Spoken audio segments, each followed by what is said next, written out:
The incident of the 12th of February 2014 is responsible start of a new era of maritime strategic competition between India and China.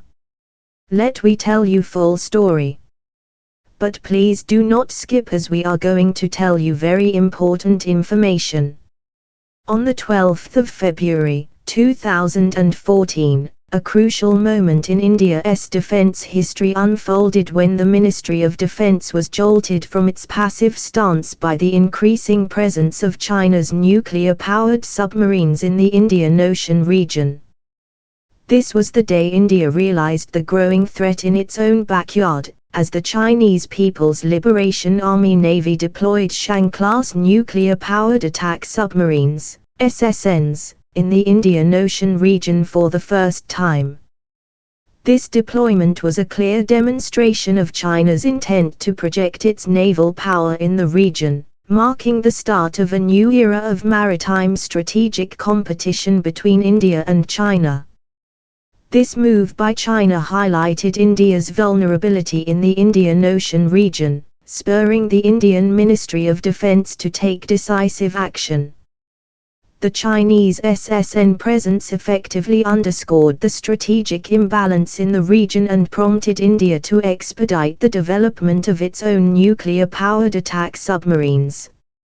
By February 2015, the Indian government, led by Prime Minister Narendra Modi, took a landmark decision through the Cabinet Committee on Security, approving the construction of 6 nuclear-powered attack submarines, SSNs, under what is now referred to as Project 77, previously known as Project 75 Alpha. This was the first concrete step towards India developing its indigenous nuclear-powered attack submarine capability to counter Chinese influence in the Indian Ocean region. In 2015, the Indian Navy received the initial funding to commence design work on the new SSN class. The project's significance grew with each passing year, as the Indian Navy recognized the strategic importance of having nuclear-powered attack submarines to safeguard its maritime interests.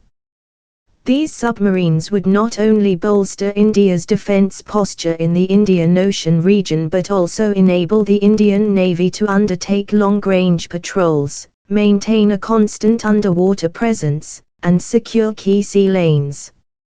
By early 2024, the submarine design had been thoroughly reviewed by the Navy headquarters and subsequently presented to the Cabinet Committee on Security for approval.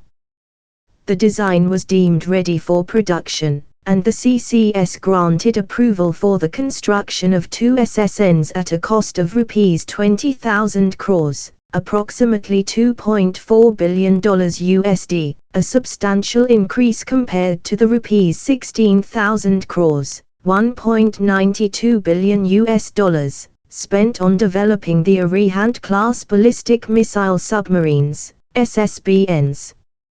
Project 77's goal is to construct a total of 6 SSNs, but the program has been structured in 3 distinct phases to ensure that technological advancements and operational feedback are incorporated into the later submarines. The first batch of 2 SSNs will serve as the foundation for subsequent submarines. These initial submarines, expected to take longer to manufacture due to the complexity of nuclear submarine construction, will lay the groundwork for the program. Once these submarines are shifted to the outer fitment area from the dry docks, the Navy will seek Cabinet Committee on Security approval for the second batch. This phased approach will allow engineers and the Navy to integrate improvements and resolve issues of technological obsolescence in future submarines. The second and third batches will incorporate lessons learned from the previous submarines, ensuring that each iteration represents a technological leap forward. This approach is intended to reduce construction time for subsequent submarines while incorporating cutting-edge enhancements.